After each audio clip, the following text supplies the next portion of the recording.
Hello friends. आज हम लोग क्लास 9 की एनसीईआरटी का फर्स्ट चैप्टर लेने जा रहे हैं और ये चैप्टर डील करता है फ्रेंच रिवॉल्यूशन से।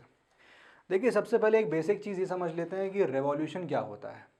रिवॉल्यूशन मतलब जब कुछ लोग एक पॉलिटिकल सिनारियो को चेंज करने की कोशिश करते हैं विद सम फोर्स, एक पॉलिटिकल ऑर्डर को चेंज करने की कोशिश करते हैं एक छोटे से टाइम के अंदर, तो उसको हम रिवॉल्यूशन बोलते हैं।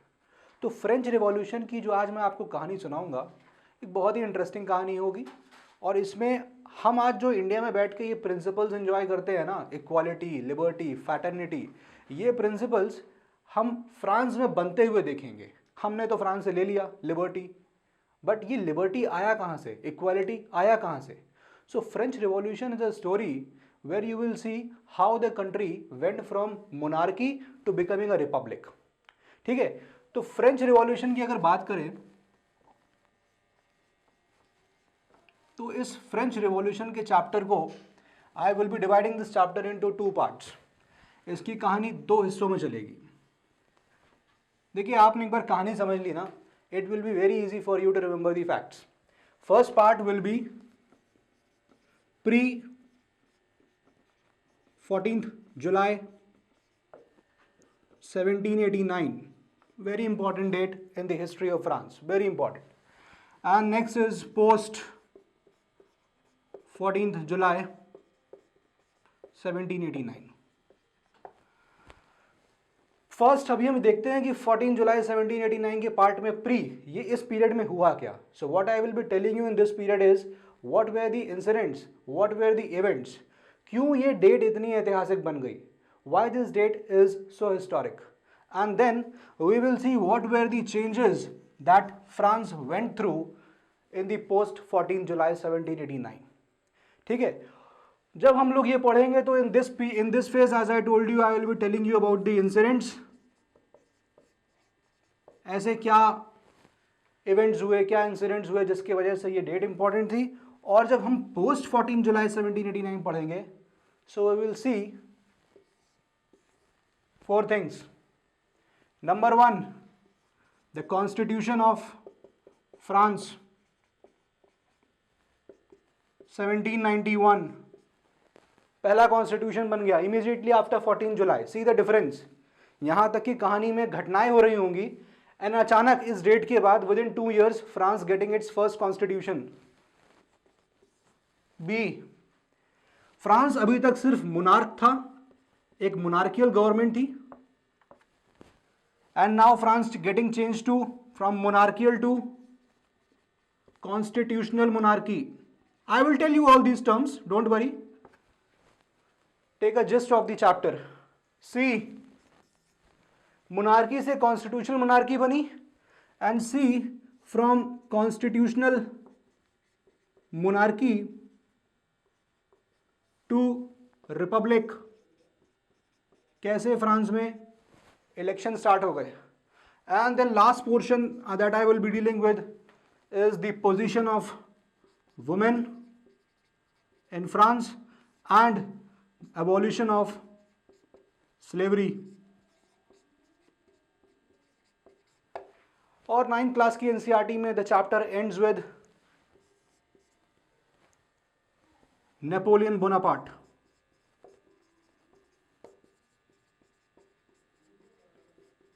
इसके बारे में we have the detailing in class 10th। ठीक है, so this will be the entire outline of the chapter of the video.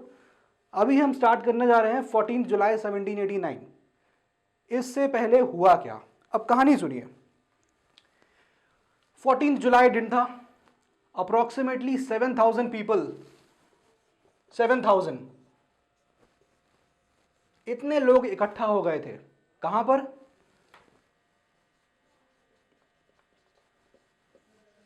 King के पैलेस के बाहर। And these 7,000 people, see the amount of people that were gathered. They were protesting against the king. ये लोग king के खिलाफ protest कर रहे थे। क्यों प्रोटेस्ट कर रहे थे? किंग बहुत सारी चीजों का लोगों को ध्यान नहीं देता था। There are many other reasons. So incident ये था कि 7,000 लोग किंग के पैलेस के बाहर प्रोटेस्ट कर रहे थे। ये बिल्कुल भी किंग को बर्दाश्त नहीं कर रहे थे। These 7,000 people, ये लोग even to this extent they went and एक जेल था बेसाइल,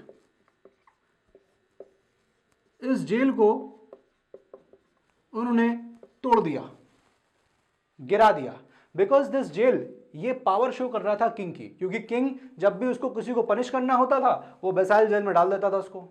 सो people are very angry and people they also wanted some arms and ammunition. उनके पास हथियार नहीं थे, they are the common man, they don't have the arms. So they even storm this jail to get the arms and ammunition, कि भैया jail के अंदर हथियार तो होंगे, वो उठा लेंगे. और जितने भी प्रिजनर्स थे उन सबको रिहा करवा दिया. This was the incident that took place on 14 July 1789. बहुत भयानक तस्वीर थी उस दिन फ्रांस की. इमेजिन करने वाली बात है, 7,000 लोग इकट्ठा हैं किंग के पैलेस के सामने, दे आर प्रोटेस्टिंग, किंग उनकी बात नहीं मानता है. Some people go and they storm the Bastille jail, and when they storm the Bastille jail they took the arms from there and prisoners are released. Now the question is, उनको हथियार क्यों चाहिए थे? द रीजन हियर कम्स कि king ने order कर दिया था अपनी आर्मी को to come in the city and kill these people. So these people in order to fight the army of France they wanted the arms and ammunition. Fine. अब ये incident हुआ क्यों, 14 जुलाई को ये इंसिडेंट हुआ क्यों, इसको समझने के लिए हमको थोड़ा सा पीछे जाना पड़ेगा. नाउ प्लीज सी, जिस किंग की मैं बात कर रहा हूं उसका नाम था लुइस 16. देखिए ये लुइस 16, 14 ऐसे नामकरण करने की क्या प्रथा थी. राजा एक्चुअली लुइस था, उसकी 16th जो जनरेशन थी उसका किंग का नाम रख दिया लुइस 16. सो ये जो राजा था, this king, he belong to a family Bourbon. ये बूरबॉन फैमिली को बिलोंग करता था and he was married to a princess of Austria. Austria की राजकुमारी से इसकी शादी हुई जिसका नाम था मारिया. देखिए मैं इस देश का नाम इसलिए भी बता रहा हूं because it is very important, it will come in the later lectures. आप देखोगे बाद में जाके कि फ्रांस ने बाद में ऑस्ट्रिया पे हमला भी कर दिया था. That is why it is important. ठीक है, इसकी यहां शादी हुई है, ससुराल में ही हमला हो गया. तो Louis belonging to a Bourbon family and he was married to Austria, he was married to the princess of Austria, her name was Maria. ठीक है, अब हुआ क्या कि 1774, सी द डेट, ईयर, मैं आपको 1774 से स्टार्ट कर रहा हूं. 1774 आते आते फ्रांस का जो अकाउंट था, पैसे थे, France was getting bankrupt. Bankrupt मतलब पैसे खत्म हो गए थे. They were getting short of funds. France में पैसे की कमी आने लगी. रीजन क्यों फ्रांस में पैसे की कमी आने लगी? Number 1, see this portion is very important, यहां से आपका क्वेश्चन पूछा जाता है, why France was getting bankrupt. Number 1, France को लड़ाइयां बहुत पसंद थी, battles, so they were involved in many battles. Number 1, war, जब भी लड़ाई होगी पैसा खर्च होगा. First reason for getting bankrupt was war. Number 2, France में पेरिस में एक पैलेस था, उसका नाम था वर्सेलिस. बहुत ही भयानक, बहुत ही बड़ा और बहुत ही भव्य महल था वो. उसको मेंटेन करने में जो पैसा लगता था, मेंटेनिंग द पैलेस वर्सेलिस, और we call it as Versailles. अलग अलग नाम है फ्रांस में, तो क्या बताएं. Maintaining the palace, number 2. Number 3, very important again, America की कुछ कॉलोनीज थी, 13 colonies, they were under the control of Britain. तो फ्रांस ने ब्रिटेन की, अमेरिका की ये 13 कॉलोनीज को इंडिपेंडेंस दिलाने में मदद करी थी.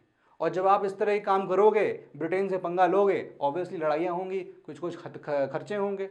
This was also a reason for the bankruptcy of France. So 13 colonies of America getting independence. Clear? Third reason. Fourth reason क्या था बैंक्रप्सी का? फोर्थ रीजन वाज, जो फ्रांस की गवर्नमेंट ने लोगों से पैसे लिए थे उधार, अब उनको वो पैसे वापस करने थे, and that too at the interest of 10% per annum.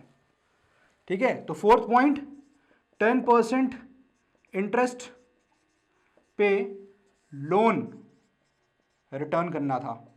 This also became a reason for the bankruptcy, going down of the state accounts.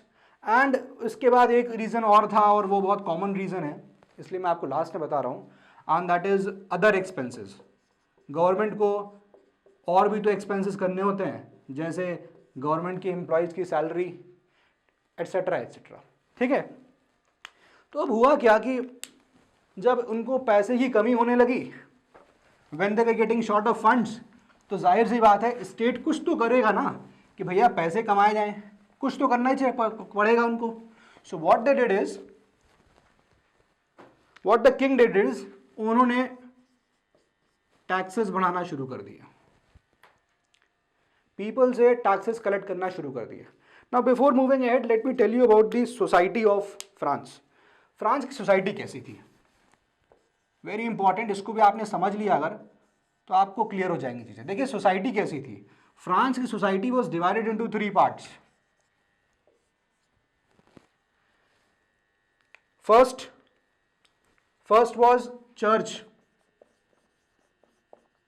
उस समय रिलीजन का बलबोला बहुत होता था, तो first category was church. Church में काम करने वालों को हम बोलते थे clergy. Second was king, ministers, इनका क्लास था, एंड इन लोगों को हम बोलते थे nobility. And third were the common people, normal common इंसान जो है, उनको हम लोग यहां पर रखते थे। सो जो फ्रांस की पॉपुलेशन की बात करें अगर, सो ये लोग दे वर अप्रोक्सीमेटली 90% इन नंबर, सबसे ज़्यादा ये लोग थे, बाकी these two were less in numbers, obvious सी बात है। तो कॉमन मैन पे टैक्सेस लगाना का प्रथा शुरू हो गई, क्योंकि आई told you France was getting short of funds. Reasons I told you 5, war, maintaining the palace, Britain की कॉलोनीज इंडिपेंडेंट कराना, इंटरेस्ट लोन वापस करना इंटरेस्ट के साथ, एंड अदर एक्सपेंसेस। इन कारणों की वजह से जब फ्रांस की पैसे कम होने लगे, सो व्हाट दे डिड, वो कॉमन मैन पे, इसको हम थर्ड एस्टेट बोलते थे, थर्ड एस्टेट। देखिए एस्टेट ये वाला एस्टेट, जमीन, this was called as second estate, and this was the first estate. तो मैं मैं आपसे जब आगे बोलूंगा, so I will be addressing them as people of first estate, people of second estate, and people of third estate.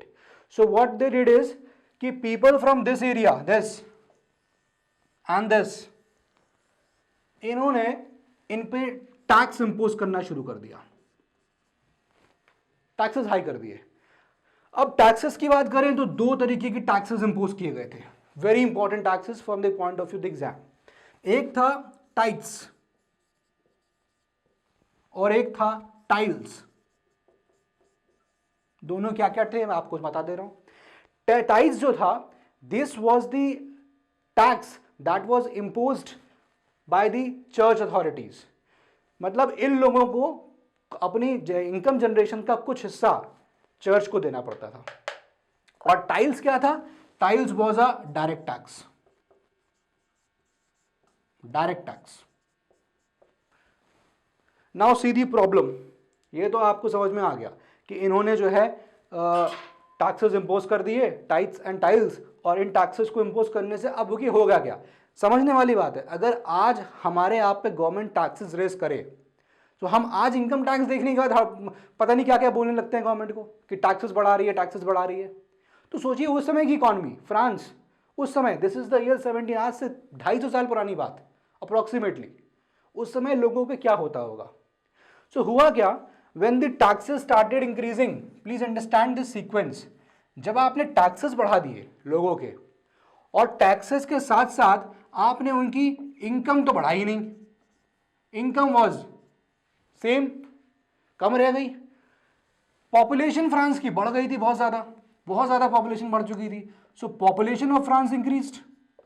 जब population increase हो गई, टैक्सेस इंक्रीज हो गए, लोगों की इनकम इंक्रीज नहीं हो रही थी, पैसे आपके हाथ में नहीं आ रहे हैं, लेकिन गवर्नमेंट कह रही है कि पैसे हमको टैक्स ज़्यादा दो। तो ऐसे में होगा क्या? All this led to inflation, महंगाई बहुत बढ़ गई थी, इन्फ्लेशन, बहुत ज़्यादा महंगाई बढ़ गई। और जब महंगाई बढ़ गई, साथ में this problem was joint by drought, उस साल सूखा भी पड़ गया। अभी तक तो भाई गवर्नमेंट ने आपसे कहा था कि टैक्स ज़्यादा दो, लेकिन इसके साथ साथ सूखा भी पड़ गया, फसल बची ही नहीं, तो खाओगे क्या? When drought also came, prices भी ऊपर चले गए। तो इस पूरी सिचुएशन को, ये इस पूरी सिचुएशन को हम बोलते हैं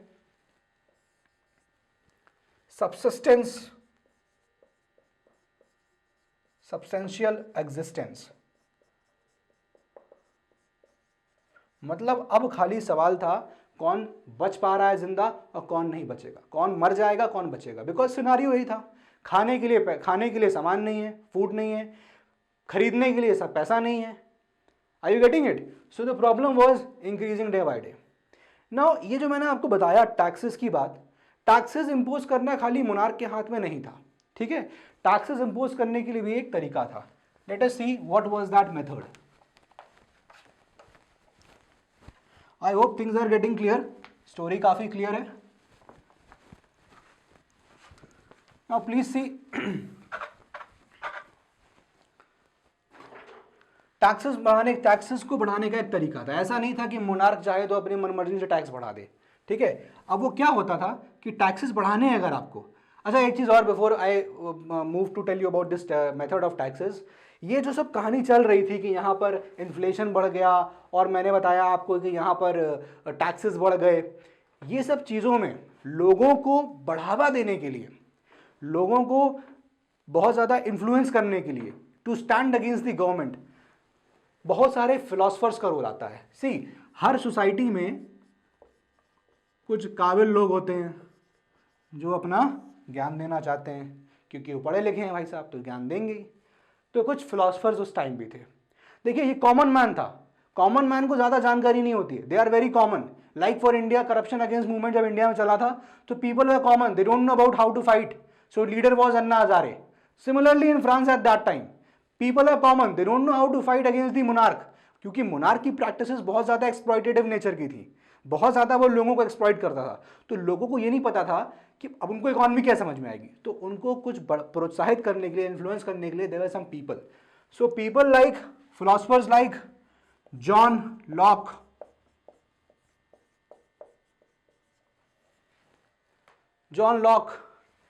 philosophers like Rousseau. See, these are the names that have come in the chapter. ये अलग से नहीं है, ये सब चैप्टर में आया हुआ है। And then one more philosopher very important, Montesquieu. अब आपको समझ में आएगा, जो आज आप इंडिया में पढ़ते हो ना वो क्लियर होगी। John Locke, he was saying कि मोनार्की बहुत ही बकवास चीज़ है, ख़त्म करनी चाहिए। पीपल गॉट अरोज, अच्छा लॉक भाई साहब कह रहे हैं मोनार्की खराब है, we should stand against the monarchy. Rousseau, he was saying limited government. क्या मतलब है इसका, बता देता हूं आपको। इसका मतलब ये था कि अभी तक मोनार्क कैसा था, किसी की नहीं सुनता था। तो अब उसने कहा कि मोनार्क के पास जितनी पावर है, पावर तो दे दो उसको, लेकिन लिमिट कर दो, ऐसा नहीं कि कुछ भी कर ले जाए वो। Rousseau. And then Montesquieu, this is very important, आज हमारे इंडिया में यही है। ही सेज दैट जो तीन ब्रांचेस हैं गवर्नमेंट की जो होती है तीन ब्रांचेस, लेजिस्लेटिव, एग्जीक्यूटिव और जुडिशरी, इनको सेपरेट कर दिया जाए। क्यों? क्योंकि अभी मोनार्क था जो लॉ बनाता था, अभी मोनार्की था जो उसको एग्जीक्यूट करता था, अभी मोनार्की था जो पनिशमेंट भी देता था। बट मॉन्टेस्क्यू सिंह इन सबको अलग अलग कर दो, सो दैट पावर एक के हाथ में नहीं होगी। And we know power corrupts a man and absolute power corrupts absolutely. So these were the role of philosophers, very important, very important. आपको ये क्वेश्चन भी पूछा जा सकता है अबाउट दी फिलोसफर्स, उनका क्या रोल था एंड क्या क्या उनके नाम थे और क्या क्या उन्होंने बोला था, ठीक है। तो फिलोसफर्स का रोल बहुत इंपॉर्टेंट था in this French revolution, fine.